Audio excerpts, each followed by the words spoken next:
everyone, and welcome to Low Rent Rick's Scale Modelling, and this is my build of the Revell 1 in 1200 scale R.M.S. Titanic model set.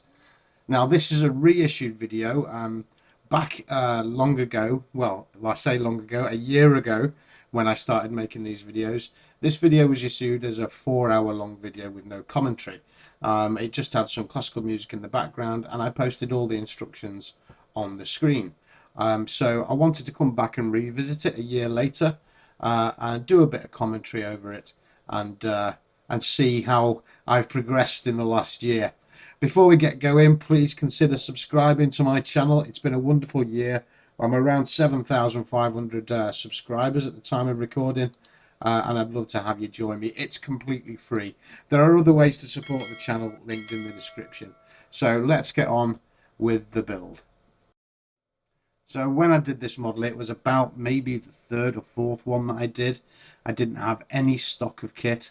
I didn't have any real tools. I had a cutting mat, a bit of glue, and whatever came in the kit really. So this kit will be entirely brush painted with what came in the kit, and one or two little techniques that I've thought about since, which I use, sort of the masking and everything. But those will be linked and explained as we go along.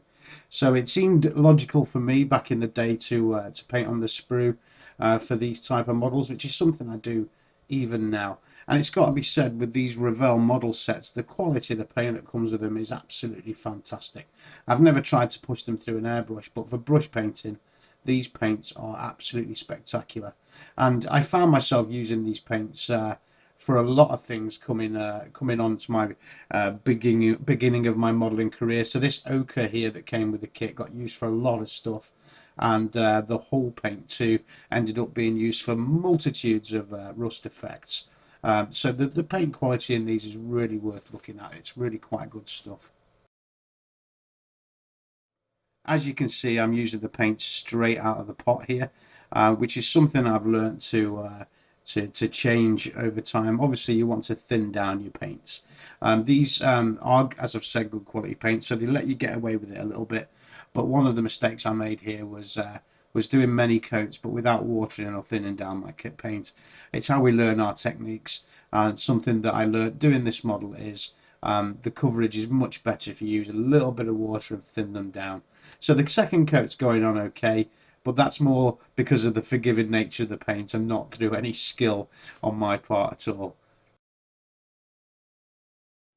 When it comes to painting the hull, one of the things that was plaguing me was the straight lines, and I came up with this idea of using cigarette papers as masking, and it's a method that, just from trying it on this model, I have used for a long time ever since, because the papers are so good for doing the straight line masking, and they allow a lot of leeway. They can be manipulated quite well when wet, and they don't leave any residue. I made a whole video about it. Please do check it out, because this is a great little tip for those that worry a little bit about masking small areas or masking tape pulling off any paint underneath. Watch the video. It really does lend itself to a nice little technique for straight line masking, and in certain cases for masking around cylinders and things like that. And if you're careful with it and you don't have the papers too wet, you won't get any significant bleed underneath. I did get a little tiny bit of bleed on this technique, but I've refined it since, and as you see it coming off there, there's some bleed underneath, but as I refined it, I got much better at it. So what I did is just reverse the process and made sure that I got those edges really well stuck down. And even if you leave them to stick down and dry, they'll come straight back off with a little bit of water.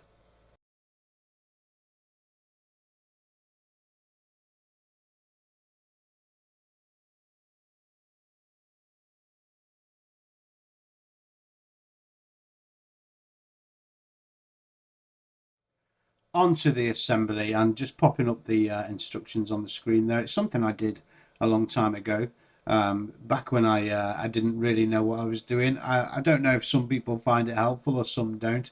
I'd like to know your opinion on that in the comments. It is an awful lot of work.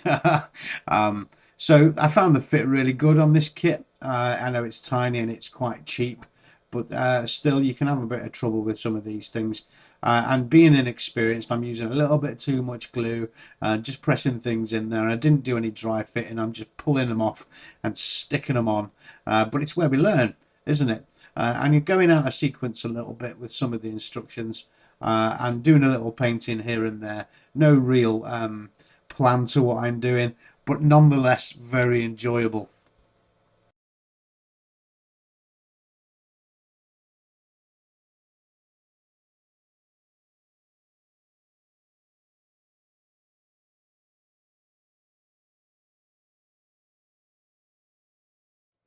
One of the things I do remember when looking at this kit is how many pieces are there? That's such a lot of pieces.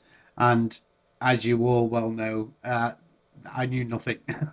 If anyone's ever done a tank track or two, that's a lot of pieces.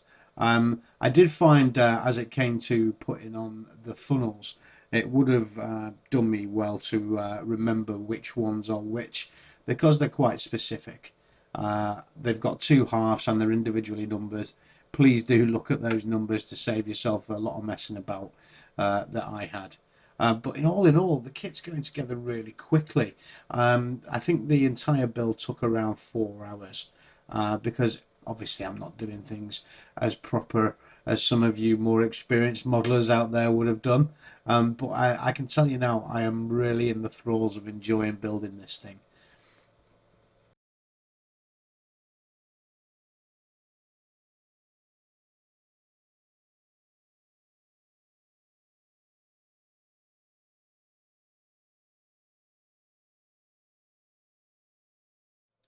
Painting a large area like the stand with the kit that came, the brush that came with the kit, was quite a steep learning curve to get a nice finish. The black's a lovely paint, but as I'm just daubing it on there without any thinning, it really did take a little while to get that finish to look even slightly acceptable.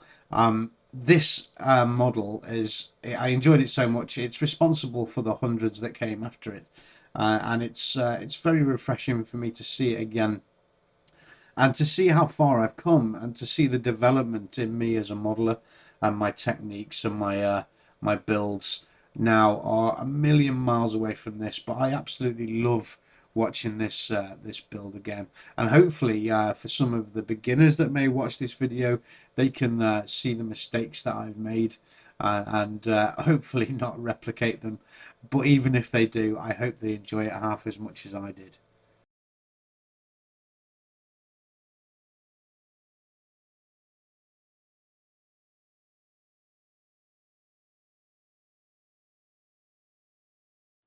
The only thing left to do is the white upper part of the hull, so back on with the masking. And I've learned from my errors, so I won't get any bleed this time. I'll make sure that the edges are perfectly down, and there's no travel underneath. So as a new boy, there was no consideration to rigging, no consideration to varnish. This was just going to get glued onto its stand and have me look at it in admiration for a little while.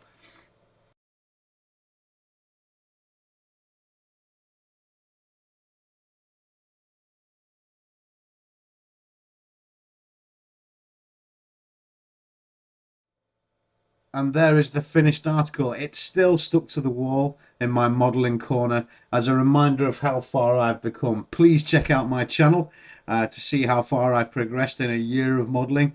And please do consider subscribing. I'm up to around 7,500, as I said. I'd love to have you. It's completely free. And please do check out our Facebook group, Scale Modelling for Everyone. We've got maybe 600 members in the last few months. We'd love to see your work.